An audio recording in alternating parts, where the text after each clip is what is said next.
huge. So next month, we're going to be every class I talk about storytelling. You got to tell your story. You have to know your story. We're going to tell you how to know your story. We're going to tell you what I mean when I say that. So the next class is really going to be driven around storytelling, be very collaborative and actionable based on how can you hone in on your story and tell it the right way. So we're really excited to do that. It's going to be Laura Lee and myself. We don't have any guest speakers coming in, but it'll be, again, very collaborative, lots of fun. And speaking of lots of fun, I want to invite Hoover up. Who remembers this situation in our community? Like everyone? Who was following Hoover's post? Almost the same amount of people that raised their hands. What I think is really cool about what he did is that he found a way to use his brand's platform and his personal brand to help the community. And all of you in this room have that ability with your influence and your voice and your following. So I just wanted to put you on the spot for about 3 minutes, if max, and just kind of share what inspired you to go out there and do that. I mean, maybe people in the room are wondering, were you told to go out there, and what was the outcome? Well, first off, I do want to say that we did not do it to get Facebook likes. We had some comments of people saying that we did, but we did not. So originally this came about, it came across a scanner. We follow scanner pages and have the scanner on at the station. Our news director was out that day, and it ended up being, at first it was just the thought of an armed person, and then it was confirmed. So we were like, hey, we might need to get out there. That picture at the top, nobody else has that picture. I'm proud of that. My dad works for the Parks Department, and he was back there, and the cops told him to leave. So he sent us that picture, and that's when I was like, hey, we need to go out there. Nobody told me to go out. It was kind of straight stupidity. To be honest. When I called my boss and told him I was going out there, he goes, okay, if you die, you know. That's on you. When I told my girlfriend, she said, you're stupid, don't do that. But it was really, I mean, we were safe. Obviously, right here was where we were pretty far back from everything. They wouldn't let us. That guy did have a bulletproof vest on and an AR-15 in his hands, which was kind of weird. But it was really interesting to be out there, to be the first people out there. I think we were out there for about an hour before Fox 59 showed up. They were in the area, and then the Pal Items showed up. I won't mention about our competitor. They showed up for a little bit and left. But we were out there for about 3 or 4 hours, and it really did blow up. I mean, that day we had, in that week, we reached 145.6 thousand people. We had over 55,000 engagements, and we gained probably 200 plus likes that day, just from people sharing it and posting it. My phone did not stop vibrating, at least until the following Friday, because people were still asking what was going on. But you know, I think what I was going to tell her, one of the things we hit on is we're very community-based on our social media. If it's something happening in the community, we love to share it. We love to keep people informed. We feel that that's our job at the radio station. But this was an opportunity for us to get out there and use Facebook to notify people, because we can put it on the radio, but at that time it was 1 o'clock to about 4 o'clock. All of you were probably at work. You might not have the radio on at work, but God knows you're sitting on your phone at work. So, you know, we did put some stuff live on the air, but we put it on Facebook because that was something that we knew you'd be checking, especially because of the fact that Reed Health was on lockdown. All of the college campuses were on lockdown. So a lot of people knew people at each place. So it really did kind of blow up. But I think one of the things I told her that I was going to say is that community-based things really help your social media. And maybe it's not you going out and doing this. I wouldn't advise you doing that. I would even advise myself to go out and do this again. But you know, if there's a car accident in front of your place, or a fire, or in front of your business, take pictures. Make a Facebook Live if you're comfortable. Some people aren't comfortable with that, but you know, post it. Give people the knowledge of what's happening, or if it's something positive that's happening in your company. So maybe, I don't know. Well, we talked about paving just went down. Yeah. Paving's fine. It's Paving. Yeah, Kim Hoppy just did that. Construction just finished in front of my shop. Yay, there's parking. You know, positive things like that to keep the community informed, other than just selling. And that's the one thing I guess positive about our social media page. I'm not selling anything on our page, because unless you guys want to buy advertising, you're going to call us. We don't sell advertising on our Facebook page. So, but just sharing that community stuff, and I do that on all the pages that I manage. I manage a lot of social media pages. And whenever we share stuff that's actually trying to sell you the point, those are rougher, depends on who's viewing it. But if you share community stuff, people see it, people like it. And this was, like I said, it was very big for us, and it wasn't something that we meant to get tons of likes off of, but it really did show. So I think supporting your community through your social media, it's really important. It'll give you a better positive view too, I think. And that's one of the things that we try to do in radio is because we don't want to always seem like we're selling you something. You know, if you can hide that behind the fact, and that doesn't matter if you're selling insurance or real estate or anything, nobody wants to think that they're buying something. They want to be tricked into buying something. They're tricked into liking something, you know what I mean? So, Trick me into buying this romper. yes, exactly. So, she's Well, thank you so much. I think that's great what you did. And again, just emphasizing, do you have a question? I have real quick. Steve Davis, you see what he's done on Facebook? He's got like 100-something thousand likes already and views. He did a video. You might want to look that up. Yeah, Steve Davis. It'll be on the national news by the weekend. Oh, perfect. I did see the Kiki, do you love me, with the officer. Is that him? Okay. Okay. I was like, that, I'm obsessed with that. Do you like that? I even got the moves down now. So that's awesome. And agreed, another great example of just being in the community with your brand. So Laura Lee did a fun little image last time, so I wanted to step it up and do a fun little GIF with Liz Lemon, who I love from 30 Rock. Just before we get started, we always do this. It's just so important to us to know why you came. So can you popcorn a few reasons out as to when you read the description for today, what inspired you to come? What did you hope to learn? Hoover. I wanted to learn basically how the hell I can use email because currently I delete every email that I get from advertisers and from businesses, so I'd love to learn how other people actually do that other than just myself. How do they break through the noise and be relevant? What else? I just want to learn how to sift through, and I get a ton of emails, and I sift them so fast that I know I'm missing something, but I don't have time to go through them. And if I'm doing their emails like that, they're doing my emails like that. Yep. How many people, when you wake up in the morning or when you get to your inbox, you open your phone and then you just click over and mass delete everything based on, you know, I'm not relevant, not relevant. Yeah. Subject line and sender information is really important. Ron, if I say breakthrough scroll. I like that. Yes. Break I out like the that. scroll, does that describe what you're Yes. saying? Okay. Okay. Brian, you had something? Yeah, well, I mean, current events, we're actually talking about like our email marketing plan for the next academic year later today, so. Oh, wow. Perfect timing. Timing is perfect. Good. Yep. Can you Very repeat that one more time? Just like an issue of timeliness for me, we're literally talking about our email marketing campaign for the next academic year later today, so. So you want to plan, you're thinking about planning. Exactly. I saw another hand over here. Yes. How to integrate our social media with our email. Yay! The title, that's perfect. I do have content on that, for sure. No, that's perfect. Exactly. Connecting the dots, because if we're small business owners and we're doing so many things, how do we make sure that they overlap and we can repurpose what we're already doing? Pat. Introduce my new business. Introduce your new business. Welcome campaign. To me, welcome campaign. That's what I heard when you said that.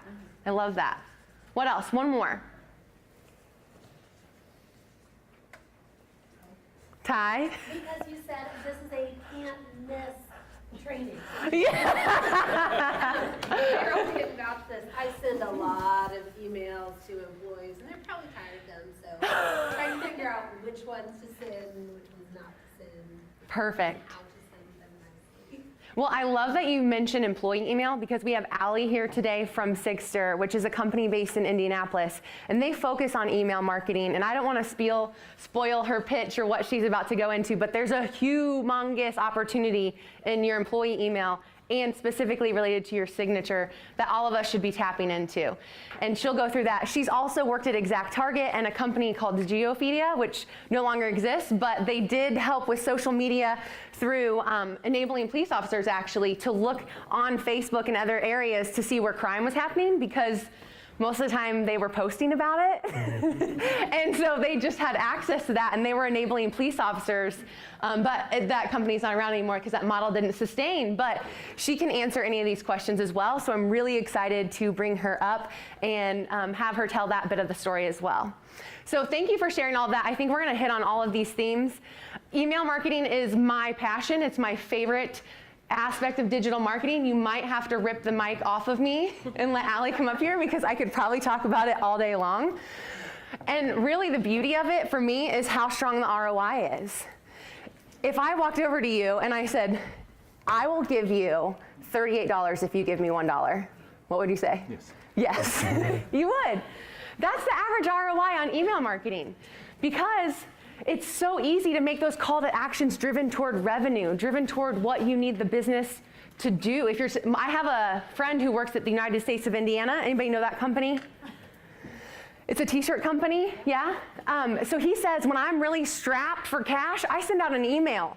And I know I'm gonna at least get $500 off that email. Those emails are very tempting too. They're so tempting. I know you're a fan because I've seen you buy some stuff and post about it. But that's his go-to channel. He knows if I need to get some quick revenue, I'm going to send an email out. And so today we want to talk about ways that you can do that too. But here's the deal. Here's the elephant in the room. Anybody know what it is? It's this. You don't own your followers. Facebook does. So if you're sitting here putting all of your eggs in your basket of, say, Facebook, and that's all you do, and you're not focused on growing your email list, what happens if Facebook goes away? How do you reach people? Where is your audience? If your number one priority is not growing your email list, you will hopefully do it after today. Because that's where you own the followers. You own your community through email. You don't own it on Facebook. It's really important. You need to connect the dots, but you have to invest in your email strategy. I'm a huge podcast follower. Gold Digger podcast is one of my favorites. She went through 10 mistakes she made in her business, and she said the number one mistake she made was not focusing on growing her email list. Why? Because the vanity metric of the number of followers that the world could see was too tempting for her. So she got too caught up on how do people see me as a strong influencer through a number instead of owning her own followers and knowing that she was making a difference in their inbox. So that's what I want to encourage you to do today. And anybody else eat mac and cheese as a kid and hot dogs? As a kid. Well, right here. Okay, Ed's like, yeah, last night for dinner. Well, I have a gluten and dairy allergy. Ish, whatever. So I can't eat those things anymore, but I love them and they remind me of my childhood. And it is such a beautiful combination, which is also email and social. So the thing I love about social is that you have the ability to personalize your targeting. You can get, and we talked about this with our Facebook advertising one, how detailed you can get on someone to target them. It's actually a little creepy. But that's the power of Facebook as a marketer, how detailed you can get on your targeting. Up here, this is an ad that popped up on my LinkedIn feed. It talks to me specifically. They actually pulled in my picture on the ad, and it talks about hiring sales athletes. I don't know what that means, but the fact that they thought I was an athlete makes me really excited because I try really hard when I do my triathlons to be a real athlete. So that ad really stuck with me, and it was super personalized. With email, you can personalize your engagement. So this is an email that I got just the other day, and I know it's a little hard to see, and I always promise to send you guys the slides at the end. So if you can't see this, don't worry, your inspiration will still be there. I work in B2B marketing mostly, but I also teach at Miami University. And this guy sends me this email and says, hey, I want to show you how my tool, my company works in action. Which of these should I send over? A handwritten note, a coffee card, cupcakes or cookies, or a surprise? Who wants to bet what I picked? Surprise. Heck yeah, I picked surprise. And he said it's on the way. I haven't got it yet, so I can't tell you what it is because this just happened 2 days ago. But do you think that that made me engaged the moment I saw it? I instantly was like, ooh, coffee. I'm kind of needing some of that. Can't have the cookies. Can you get gluten-free though? So It engaged me immediately. When you make your emails very actionable and very engaging and very relatable to that person, that's how you get through the scroll. Your subject line makes a difference. We're going to get to that in a minute. Your sender information is very intentional, and you have engaging content. And also, how many times do you open your email and it's a novel? You get an email and it's like a mile long. When I open that email, that is my mobile view, friends. That's why I did something, because the mobile view was so easy to see. Think about your mobile view with your emails. When you combine all of these together with the targeting that you can do on social, with the experience that you can create and the engagement that you can create in email, you are truly getting that personalized experience across all of your digital channels. And that's what you're aiming for. If your marketing isn't aiming for experience, then I would challenge you to think of how you can do that differently. It has to be about experience. We're too busy, we're too distracted, it needs to be an experience for us. The key to all of this is personalization. 50% of companies felt that they increased the interaction in their email when they increased their personalization. Increasing personalization could be as simple as first name. Could be as simple as company name. It could be as detailed as where the person works, what their job role is. If I work for a nonprofit, I'll pick on Birth to 5 because I'm on the board of directors for Birth to 5. If we have an email that goes out and it has the same message to every single person, that's called batching and blasting. And that doesn't work. If I send one email to previous donors and a different email to new donors, and another email specifically to my board members and employees, the call to action is the same. Whatever I want them to do, show up to that event, donate, that call to action is the same. The message is different. You're going to increase your interaction and engagement.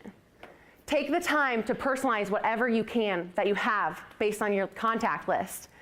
Simply using first name alone in the subject line increased the open rate by 26%. It's a quick win. You have to do it the right way. Yeah. So my question is, and the help I need from this workshop in the future is I need actual hands-on guidance on what's the tool that's going to help me do this. I got you, girl. With my database of 8,000, 10,000. I got you. It's coming up. This is all good. I was hoping you would sit here and think, I need to do this. Oh, yeah. So I'm getting there. To hang on this first name thing, to take that one step further, so not just having the name in there, but actually having, if you look back at your other one, I think it said, hey, Ashley, instead of even hello. If I say to you hello, is that more formal than hey? Hey, Emma. And then you're like, wait a minute, do I know that person? They're like, hey, Emma, I've talked to you forever. Much different than just saying Emma or hello. Hello's polite, but it's not as personal. Or dear, like dear valued customer. If anyone ever uses that again, I will fire you. Don't ever do that again. Seriously, I agree 100%. It echoes it. I mean, I don't want you to be like, yo, sister, what's up? I mean, maybe if it's an email from me, I can get away with that. But know your customers, know your brand. We talk about that a lot. But simply using hey, that's a quick win. But also, in the subject line of that email with all of those options, the subject line, it got cropped out of the email, was, Ashley, can I send you something? I'm like, heck yeah, you can send me something. So I opened it. That's how you use the first name in the subject line to make a difference and get me to open it. It wasn't like, Ashley, nothing else. So when you see that stat, it doesn't mean just put Ashley or just put first name. We'll go through the tools in a minute. Every tool that I'm going to tell you has the ability to personalize your database. They are called either personalization tags, if you want to write this down. I don't think it's in the slides. It's going to be called personalization tag, or it's going to be called a merge tag. Those are how you, in your database, can pull information on your contacts and subscribers. And the last one here is the idea that when you segment your campaigns, this goes back to the Birth to 5 example I gave. So when you segment your campaigns and say, one group gets this message, another group gets this message, the third group gets this message, your increase in revenue from that is 760% higher because you're segmenting based on the preferences of that person, their needs, their relationship to you. And when people feel that, they act on that. So the secret to all of this is great data. You cannot have good personalization without great data. You need to have a system in place for updating that information. You need to have a system in place for collecting information. If you're only collecting email at your events, how in the world can you say, hey, Ashley, in an email? You can't. So at minimum, you need to be collecting the first name, the email, and if you can, company, just because that's another way to tailor them, or I can go in and manually add some details on that person, but you need to be at minimum collecting those 3 to have some personalization. I could definitely argue a few other ones, but start with those 3. Ashley, can I hang on that for like 2 seconds? Mm-hmm. So let's talk about an example. When I think about personalization, if I'm at the farmer's market, I know I'm going to be manually entering in those names. What if I just had 2 columns where they check what they picked up? Maybe I sell 4 or 5 different things, and they actually check which one I bought. So I bought corn, Laura Lee Heights, here's my email address, I bought corn, or I bought green beans. When she talks about personalization, when you add that list, and we'll talk about the tools to help you build your templates, then it's, hey Laura Lee, did you enjoy that corn? You got very personalized by just having them check which one they bought. And immediately I assume that you remembered that I bought corn. Does that make sense? Raise your hand if that personalization. So think about that in your business when you're talking about if I sell insurance, is it up? Is my renewal up? If I bought a house, was I a buyer or was I a seller?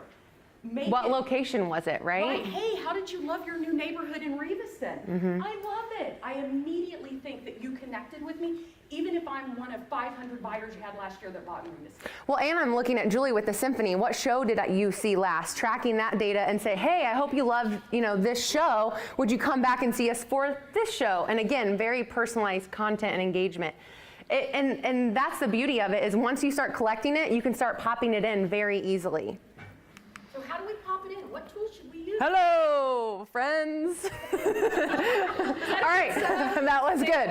I made little cheat sheets because I wanted to remember all the important things that I wanted to say about each of these. Who has heard of MailChimp? To me, MailChimp is the easiest one to get started with. And I say easy because it's easy to use in terms of the templates. Uploading your subscriber list is pretty easy to do. You can add a newsletter sign-up form from the tool onto your website to start getting subscribers that way. All of that is really easy and quick to do. The other reason I like MailChimp is because it's free for up to 2,000 contacts for up to 12,000 emails a month. So if you have under 2,000 contacts in this room, and you're trying to pick a tool, and you're telling me you don't have any money to invest and you don't have a lot of time, I'm going to direct you to MailChimp. I would tag on to say those are all great examples, but also ease of use. So if you're like, I'm not sure how technical, it is so simple to use that it's a great, not only is it free, less than 2,000, but it's really easy to use. They have a video library with videos of how to do certain things. So if you're like, Ashley, I haven't ever collected a list, let alone uploaded a list into a tool. I have no idea how to do that. They have a whole resource library with videos on every step that you could possibly need to work the system. Almost all of these tools do, so I encourage you to go find those whenever you are looking at the tool you want to use. And you can also add multiple users. So I like MailChimp because some tools, the more users you add, the more expensive it gets. You can have multiple users in MailChimp, and it's no extra cost for you, okay? So MailChimp, again, a quick win for newbies. Campaign Monitor is another tool. This is pretty similar to MailChimp in terms of functionality, in terms of ease of use. The real reason I like this is for the people in the room who say, I'm just really not ready to commit financially to paying something every month, and you can pay as you go with Campaign Monitor. So this is the tool that I use for Esmond Shoes when we send out emails, and they only send out like 3 to 4 emails a year, just as part of their business model. And so they're really sale driven right now. Just, hey, we're having a sale, we're having this event. So we just use this to pay as we go. And it's like $40 a send, and there's about 3,000 people on that list for context. So if I work with MailChimp, can I use Campaign Monitor from time to time based on the campaign? So the answer technically is yes, but my answer would be I encourage you to keep everything in one spot, because it's easier for tracking, it's easier for list management. The hardest thing with email marketing is managing your list. It's keeping the list updated. It's having people, like in B2B, when people move jobs, and I still get phone calls from a job I had 2 years ago. And that's how hard it is to maintain the list for everyone. It's not just in this room, it's everyone's challenged with that. So I would encourage you to keep everything in one spot as much as possible. MailChimp, when you start paying for it, can be as low as like $10 a month as well, which would be, what, $120 a year? Thank goodness that was easy math, because I'm not good at math. So that would be good. So again, very simple. If you're just ready to get started, pay as you go. But think long term. Like if you think there's a potential for you to grow and grow and grow and have some consistency, maybe you do decide to go to MailChimp because the vision of that tool is more in line with where you're going. Yeah? Well, as you graduate and go up to, and there's several others you can use that you can really blast out. How do you go about keeping your data and transferring from point one? That's a great question, and you can do that very easily. You can export your database list into a spreadsheet, and then when we go, I'm going to progress to the more advanced tools in just a second. You can upload that list into, for example, HubSpot, and it tracks everything. So somebody who may have unsubscribed from your list, here's the challenge. If they unsubscribe from one tool and then you get a new one and then you email them again, they're like, hey, I unsubscribed. I don't want these emails. You're able to track all of that data and put it back in the system. So if I was an unsubscribe in MailChimp, I can be an unsubscribe in MailChimp or in HubSpot when I get re-uploaded. And that just helps save you because it's pretty expensive if you don't follow the can spam laws. We'll get to that in a minute. Just wait.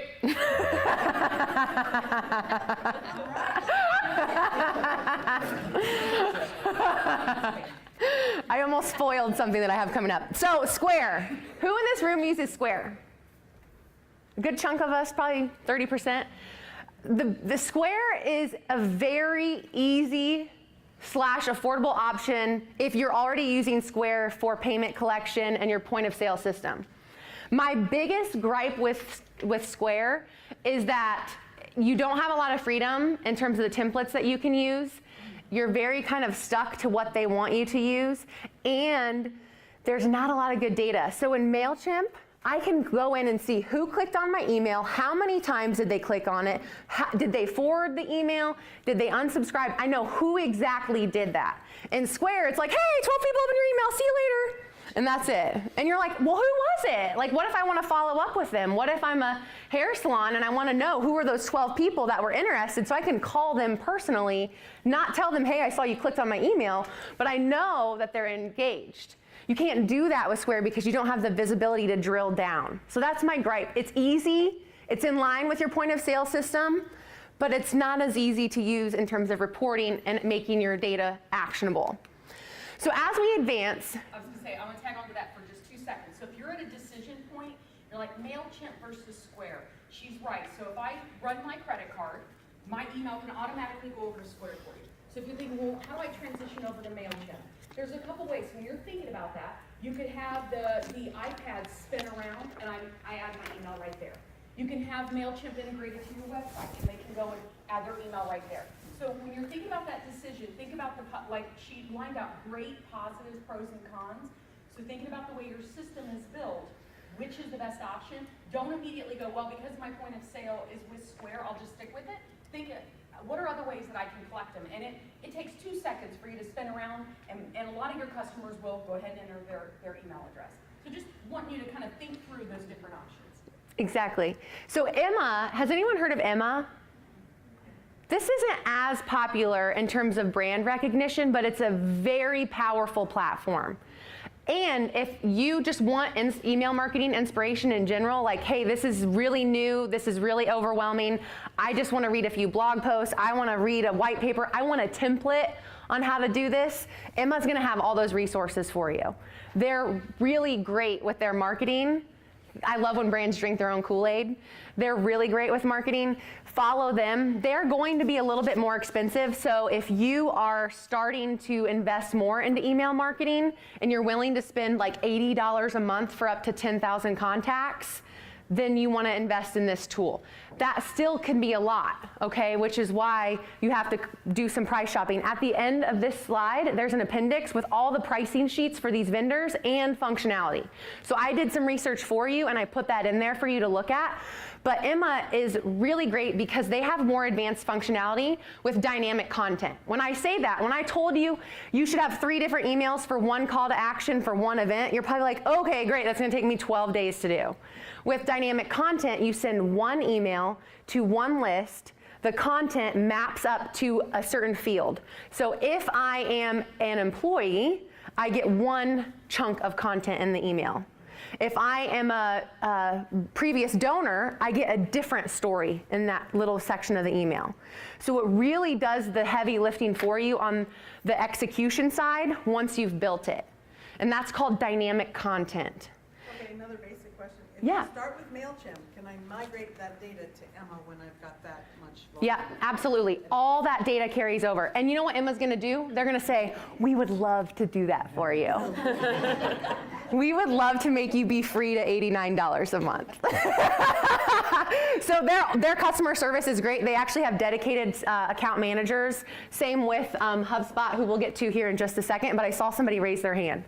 Yeah? Do any of these services, this might be a stupid question. No question, no, never. Do they actually have, like, when you send your subject line, do they do it for you with, like, the first name? Is that Yes. Yes, so I would use a personalization tag. So when I'm building the email, I would go in and add in that personalization tag. MailChimp, for example, encourages you to do it. So they give you the option as you're building the email, and then it just pulls straight from that. Yep. They try to make it easy for you. Does anyone follow Paula Dean or Gideon for recipes or any of the Food Network chefs? Tina? Wow. Okay. Tina, you were even hesitant. You're like, I like butter. I guess that it's just me and you, Tina. So we know what the emails look like. You gotta have Halloween. Right. So with another tool to follow for inspiration is HubSpot. So they are inbound marketing experts. They kind of coined that term. Inbound meaning leads are coming into you. They're coming in through social. They're coming in through search. They're coming in through your website. They have the ability to connect email, landing pages. If you're blogging, your blog is in HubSpot. If you're doing social media, your social publishing is done through HubSpot. All of that is in one spot. That's the beauty of it. That's the price tag for it. So it is more expensive. The starter package can be about $50 a month. And they do offer a free CRM. So if you, like Birth to 5, who has to track their donors, how much did they donate, when did they donate, CRM, customer relationship management system, that's free. So even if you don't use HubSpot for your email marketing tool and you're not ready to invest, and if you need to start tracking better data on your customers, get the free HubSpot CRM. Put it on your list of things to do to get better with this. Growing your email list, yeah? What was the CR? Customer relationship management system. You're welcome. And that, again, is a little more expensive, but great tool, great resource, integrates well with pretty much anything. HubSpot integrates with Eventbrite, so if you're sending out events and people register through Eventbrite, they automatically add them to your database. So when we talk about advanced functionality, that's the stuff you get for when you pay for it. Yeah? Okay, so I built my e-commerce on WordPress. I added WooCommerce and PayPal.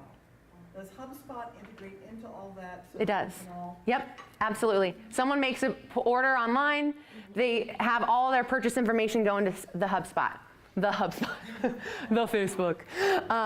So anyway, what is this number? Who knows this number? We have a prize on the line. Oh, I was like, what am I doing with it? Who knows what this number means? It's the can spam fee for if you do not follow the laws of email marketing, you will be fined significantly. I could probably teach a whole class on this. Who wants this? No one got it right. So do I just put it over here? All right. All right. So you're like, wow, that's a lot of money. Now I don't know if I want to do this. You've convinced me and now you've scared me. This information, these 5 tips will help you make sure you don't break those laws. Making sure that you're not using false or misleading sender information. Making sure that you're not using deceptive subject lines. You're tricking people when you do these things. Give us an example. So if I'm sending an email, Free puppy. Well, said, hey, do you want a free gift? well, he wasn't tricking me because he's gonna send me something. theory. Well, then I would report him if he didn't, right? If you don't honor what you're doing, for sure. So deceptive subject lines could be tied in with point 3, where you're tricking them into buying something. You're tricking them just to open the email on whatever. So you know who does this all the time are those beauty makeup blogs and all this. Guess who Kim Kardashian cheated on, whatever. And then you click on it and it's like, her family's in Cabo, they're all having a great time. It's not related to anything. And so whenever it says deceptive subject lines, it means if I send you an email and you think it's going to be one thing and it's completely different, then you could report it and say, hey, that was deceptive to me. And honestly, it's hard because I haven't run into it a lot because I think people know this is serious stuff. And I've never done that. But I think that's a great follow-up to put in here. I know there's got to be a blog with like 10, emails, 10 deceiving emails, subject lines. The thing so your takeaway is when we think about the platforms that she talked about earlier, what's really nice is that all of them come with this opt-out language and will protect you. That's really what it comes down to. So just last week I got an email from somebody, I did not give my email address and they did not have anything to opt me out, and I immediately sent them an email and said, get me off your list, you are violating canned spam, I did not give you permission, you need to put it at the bottom, take me off, I get another email, I'll report you. So just think about, hey, get telemarketing, think about clickbait and Facebook, they're getting very serious about it. So if you're using one of those tools, you're going to be covered from a opt-out at the very bottom, and be truthful and transparent, and you won't have to worry about it. And it would be like if I sent an email from your business and you sent it out and you said your sender name was Mark Zuckerberg because you wanted people to open it. That's what it means. That is false or misleading sender information. Like I'm lying about who's sending the email. The deceptive subject line could be free exam when you come in, and then you come in and it's actually like $200, but there's like some part that could be free, like if you were a small percentage of people. Do you know what I mean? I'm trying to make it related to you, but I don't know your model on how you pay. But if it's extremely small and then everyone's like, well, I thought I was free, then they could go back and report that. So if someone unsubscribes, they automatically take it off that email list, or do I have to do that manually? So when they click the bottom and they say, and I want to show this because this is exactly what we're talking about. We're talking about subscription preferences. So for Ironman, for example, they break down all of these potential options that I could be interested in. So as your business, you have to think about the types of emails you send out. Is it special offers? Bang, that's one category. Is it the content that you're sending out through your blog? That's a different category. This is Tri-Club newsletters. That's completely separate. With the benefit of this is if I send out, so think of it this way, if I have customers and I am sending them emails through my marketing, but they're also a customer and they unsubscribe, they're never going to get any customer email from me because they didn't want my marketing emails. Does that make sense? So we want to make sure that I can give people options to say, you know what, I only care about when races come out. I'm not going to be in a Tri-Club. I'm not going to buy your special offers. Just tell me when races come out. I would unselect those, hit that one, hit update my preferences. The beauty of this is every tool that I went over there with you just now has the ability for you to create those in your tool. So you go in and add what categories you want, and then at the bottom of the email, and if you want to look right now, any email that you get, at the bottom, there'll be a link that says update my preferences. Click on that link. You're going to have the option to unsubscribe from all or deselect what one you don't want.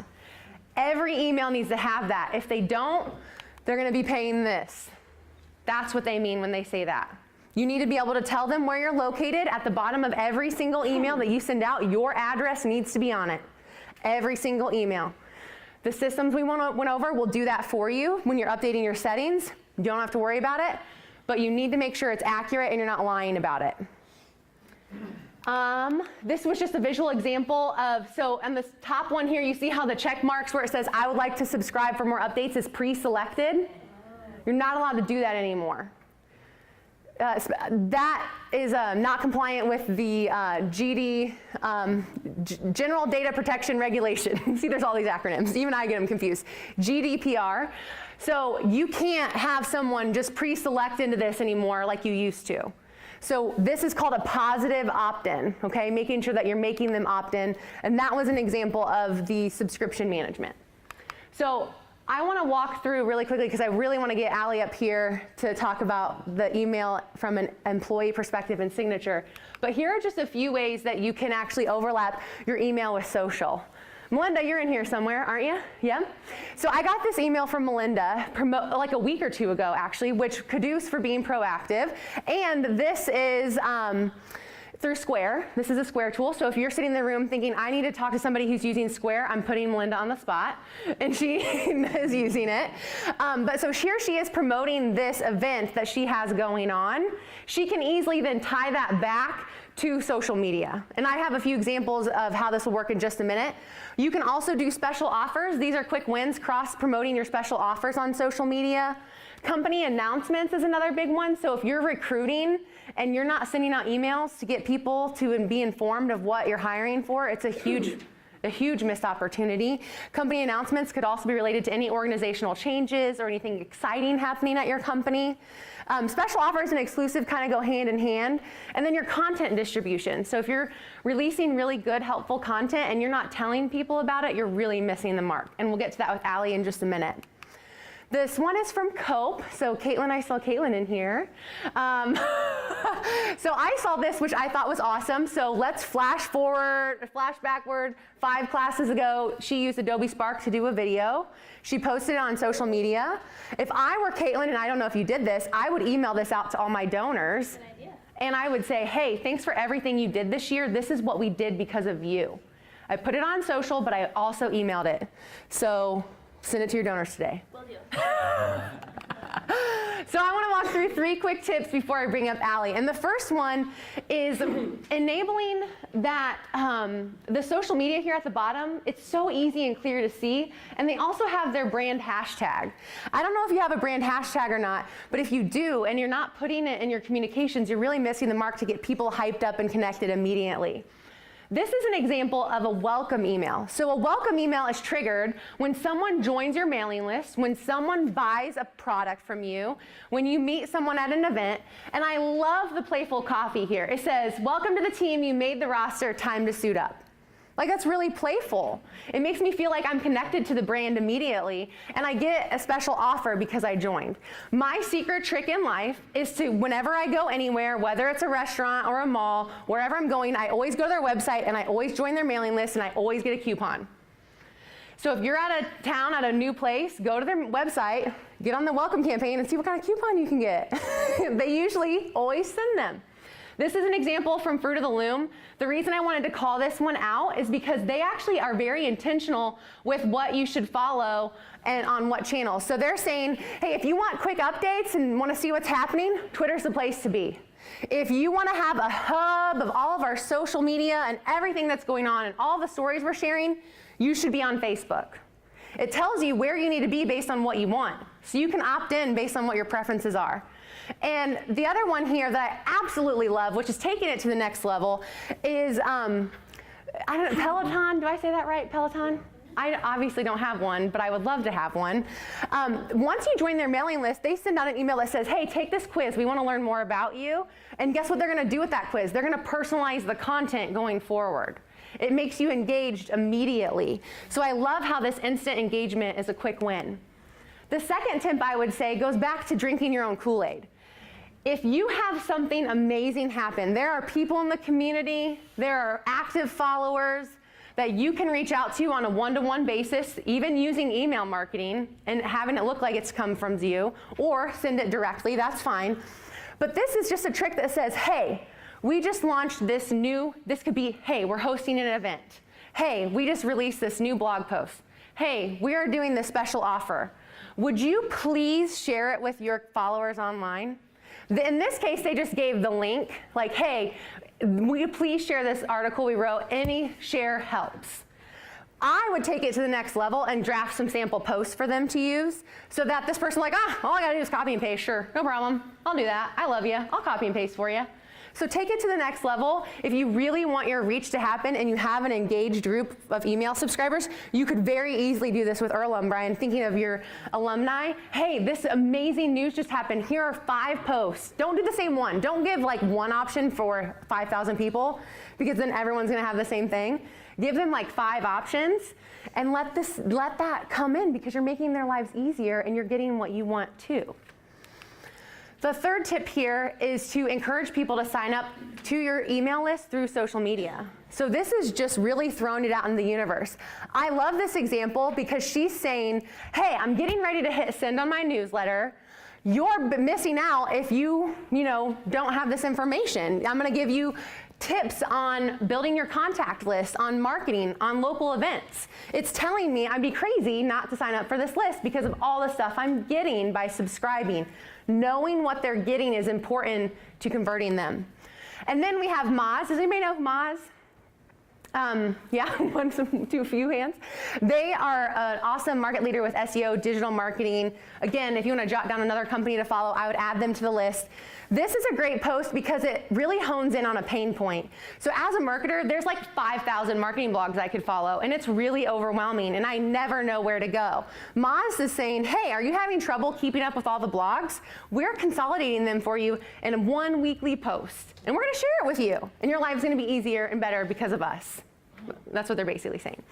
That's a great example of how to do that. Bonus tip is you can actually make your Facebook page sign up button be to your newsletter list. So if you want a quick win, experiment with your call to action button on Facebook and make that, hey, sign up for my newsletter through this list. And the last tip before I welcome our amazing guest speaker is to use your email signature wisely. I have to admit that my email signature is pretty Dudley. It's not that great. And then I started meeting Allie and learning all about email signatures, and I was blown away. This is a heat map of the amount of time that people spend on an email based on if there's a good signature or not. Like, to me, this is an overwhelming way to say your email signature carries a lot of weight. They are going straight here in this example, and here they're like right here, that's fine, but they're not getting any of this. Like, that might be the heart of the message, but they're just like, bah. And now we are able to do something really intentional with our email signatures, which I think is really cool. And Allie's going to talk about that in just a minute. So I'm really excited to welcome you, Allie. I'm so glad you're here. Allie is extremely passionate about technology. I've hyped up her experience with ExactTarget and Geophedia. She's also a co-founder, co-leader of Linking Indie Women, which is a women's networking group in Indy. She is a mother of a beautiful little girl who just turned 1 this week. And she's also a runner. I think you did, what, 35 half marathons so far? Yeah, major stalker points for me for finding that out on Instagram. So here is the clicker. I would love to pass it over to you. Am I on? Did I do it right? I clicked the button. Didn't.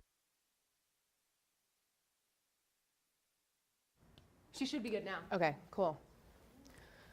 All right, you guys, I don't have nearly as much energy as Ashley does in the mornings, so I'm going to do my best to get you as excited as possible about email signatures, which is probably not something that you've thought a ton about, probably doesn't keep you up at night, but it's something that can be a really valuable marketing channel, and I'll tell you why. And part of the reason why is this statistic. It's a little bit depressing to think about how much time the average employee spends in an inbox. Probably depends on what you do for a living. But if you're like me, the first thing you do when you wake up in the morning, pick up your phone, maybe scroll through your email, right? So 6.5 hours every day. So the reason that Sigster was started was, what if marketing, had the opportunity to share their most valuable content in all of these emails that employees are sending on behalf of their business. So things like newsletter signups, events, we'll get to some more examples. So if you think about all of the channels that you're using today for marketing your business, like we've already talked about, traditional email marketing, social media, SEO, all kinds of channels at your disposal. And you think about those channels in buckets of owned, paid, and earned. And the benefit of this channel that we call employee email is that you already own it. You have your corporate email system. You don't have to go build a list like we talked about, right? You already have that list organically because your employees are emailing your most valuable contacts. It's customers, it's potential customers. And so this channel is one that we really see as a new channel, but frankly, it's been around, forever. and it's not going anywhere, right? I'm such a nerd, I'm wearing the shirt I wore in my picture, but I couldn't not wear this email will never die shirt to this event, right? Although, you know, GDPR and all that's trying to kill it, but it's fine. But yet another benefit of this channel, because you don't have to go collect that list, right? Have opt-ins. And if you talk about social media, right, you think about, gosh, that feels like it's everywhere. You feel like social media is everywhere, but it is not even anywhere close to email. And that's why email marketing is so important, but that's also why the emails that you send and your employees send is so important. So this, I don't usually show this, but for this group, I thought this would be kind of fun. And no offense if you have Comic Sans, but if you do, you have to get rid of it. Please, can we all make a promise today that if you have Comic Sans as a font in your email signature, and if you don't know what that looks like, I don't know how to use the laser, but it's the top left. Yeah. So some of these are all fun. Our marketing team is hilarious and really creative. So if you go on our blog, we have what if the Office characters have email signatures? And we do a whole bunch of series like that that are pretty funny and really spot on. So these are some of the examples we use kind of as a joke for bad email signatures. But sadly, this isn't a joke. Like, people do this, you know? And no offense, but you're representing the brand when you email. And you use this as a channel all the time. So this is where Sigster comes into play. And I'm curious, actually, has anyone in the room heard of Sigster before this event? Yay, one person. That's good. I was surprised, actually, that somebody has. So that's great. So we're based in Indianapolis, kind of came out of the ExactTarget acquisition. They were acquired by Salesforce. And so a lot of our team kind of came from the traditional email marketing background. But what our software does for marketers is it allows you to control the email signature across all of your employees. So no more being the email signature police, if that's something that bothers you, right? Used to bother me at ExactTarget, man. People would have Comic Sans. I'm like, we're a marketing company. Like, we have to be good at marketing. It was nuts. So what we do is we have a software application that lets you control that for all of your employees. And then we really think of the signature in two different parts. The first part is kind of just the business card information, right? First name, last name, title.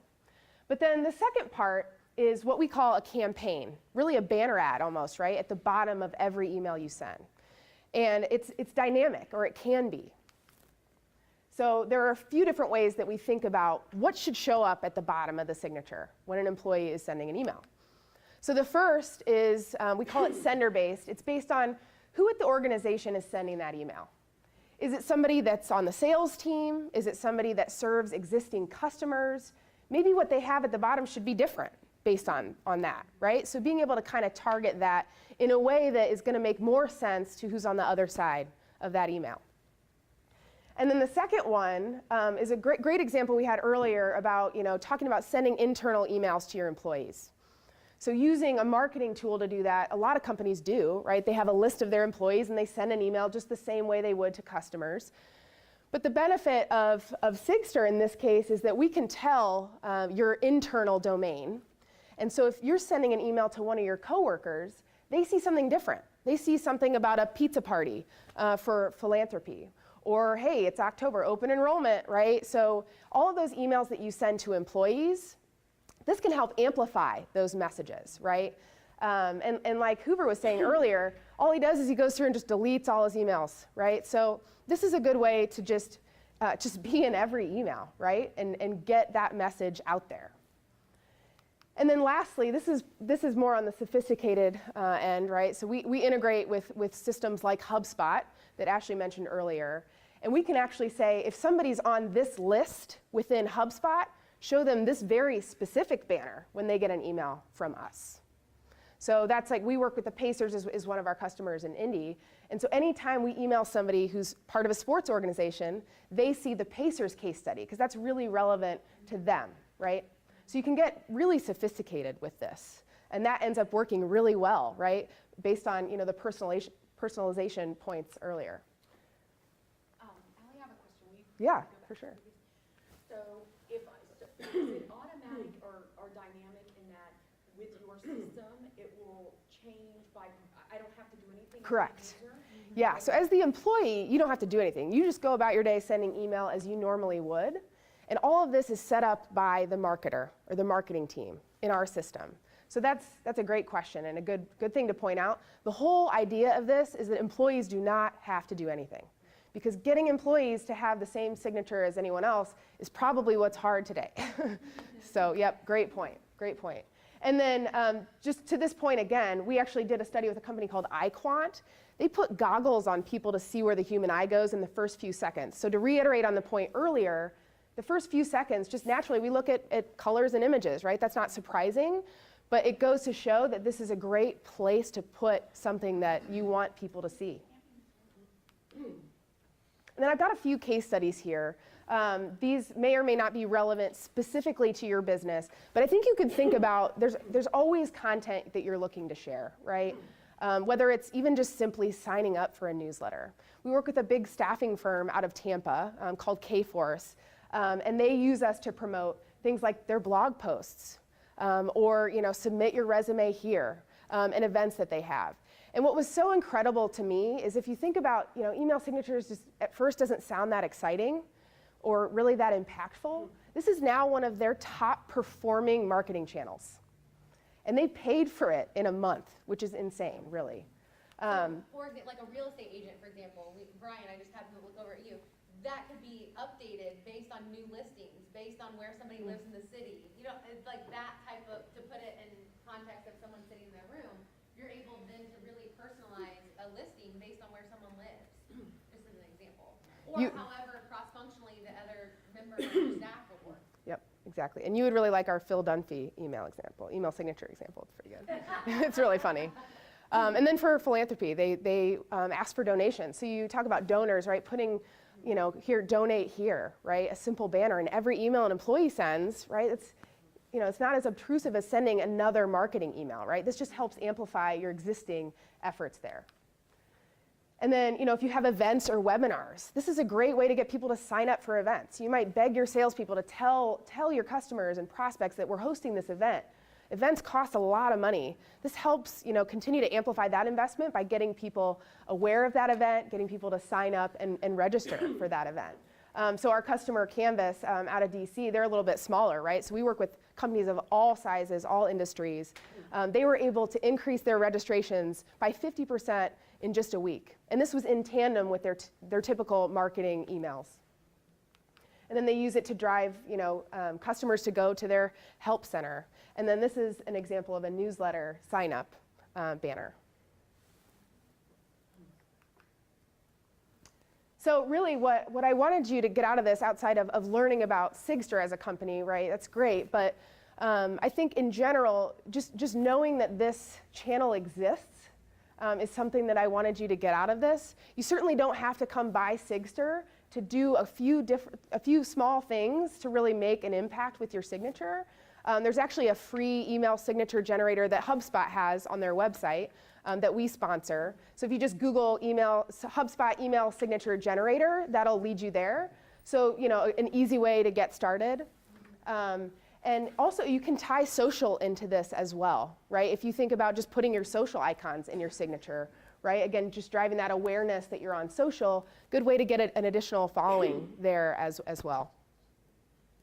So if I'm sitting in the room and I'm a solo entrepreneur, I'm all by myself, I'm a one-man band, I would be looking at going back and revisiting my auto signature, and in Gmail you can Google how to do it. You can go out and get the signature generator. If you work on a small team, so whether I'm in a real estate office or I'm in an insurance office, I think this would be a great takeaway to go back and have a conversation. It's so easy. Like when I think of all the tools we've shared, this is cutting edge compared to some of the other topics we've had. And I think it's a great topic. I didn't even know, this was all new to me, so I'm like Most people don't know. I just want you to know. And I immediately changed my auto signature. Yeah. True. Good.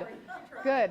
So just that small of a thing, but if you're part of a larger team, I think it's at least worth the conversation because it's so simple. Yep. Yeah. Any other questions from anyone?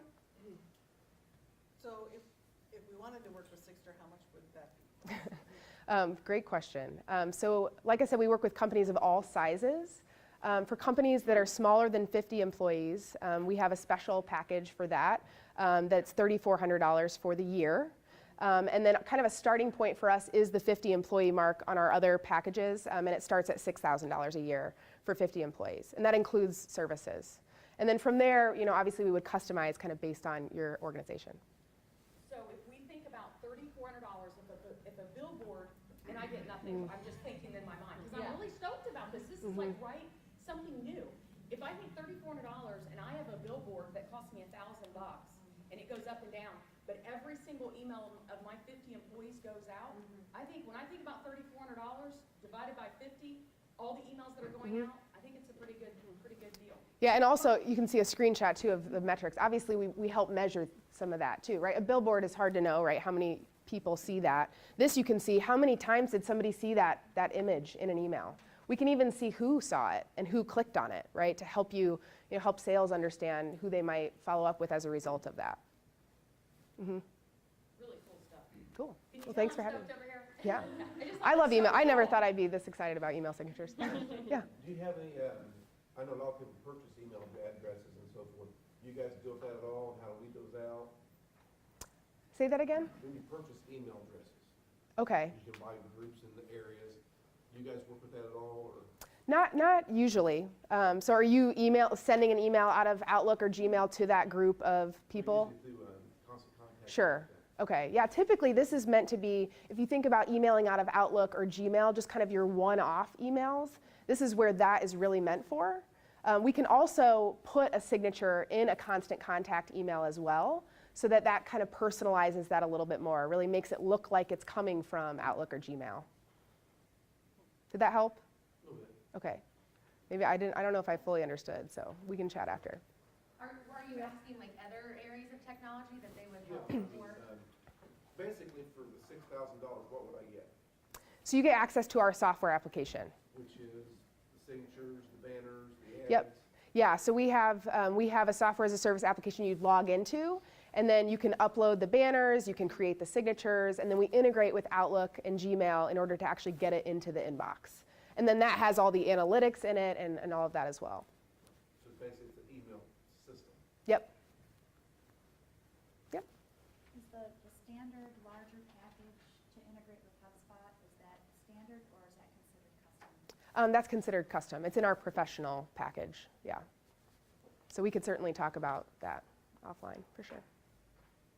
One question. Yeah. So on the email signature generator that's sponsored through you, does that show, like currently I'll have my link to Facebook business page.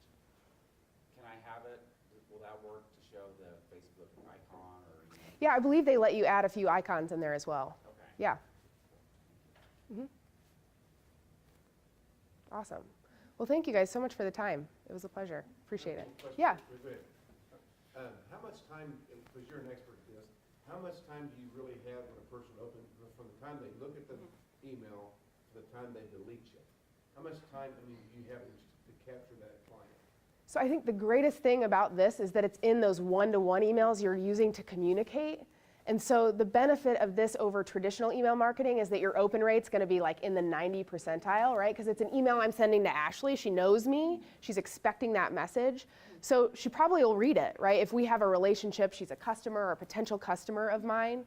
So that's where you've got the time. Whereas in traditional email marketing, which is still really valuable, you don't have that time for everybody because they just immediately delete, perhaps not even opening it. So the benefit here is that this is going to get opened almost 100% of the time. And read, because it's an important message. And then if you tie it back to that heat map, it's hard to ignore then that banner there. Yeah, so like picking on Ed for a minute here, just because he's in the community and with the chamber, how many businesses do you think you email a day? I can't. A lot. Yes. Yeah. Probably about 2,000 emails that he's sending to different leaders in the community. Every email that he sends would have that signature in it. It would have that call to action in it based on their role. So if he's emailing members, they may have one signature that appears, versus if he's emailing potential members, because the potential member could be why you should become a member, right? But if I'm already a member, you should be telling me about the happy hour that's happening next week. Does that make sense?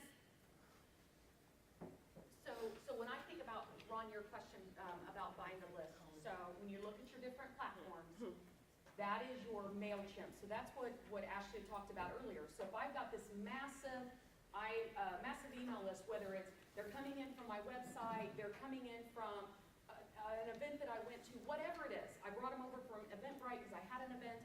That is your email marketing platform. Look at this signature as every conversation I'm having, I can promote something. So if I'm in real estate, maybe I've got my most recent listing down there at the bottom, and I'm rotating it. I don't have to have signature, or say it for me. Sigster, yeah. Sigster. I don't have to have that. I can just be editing it. I think what they do is really take the heavy lifting and automate some of that stuff for you. But the idea is not to choose one or the other of these two topics. It's to combine those along with your social. Does that make sense? And I think to give them more detail on what you did, Laura Lee, is after having this conversation and understanding the importance of the email signature, she went and added her LinkedIn profile. Like she used to have like a quote or something in there. I don't know if you still do.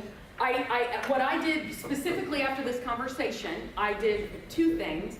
I linked to my LinkedIn business page, and then I put in there, connect with me on LinkedIn, and then I have where they can go right up to my website for some additional information. Those were just 3 simple things, and I already had an auto signature, but I felt like in my mind, I took it to the next level by saying, hey, connect with me on LinkedIn.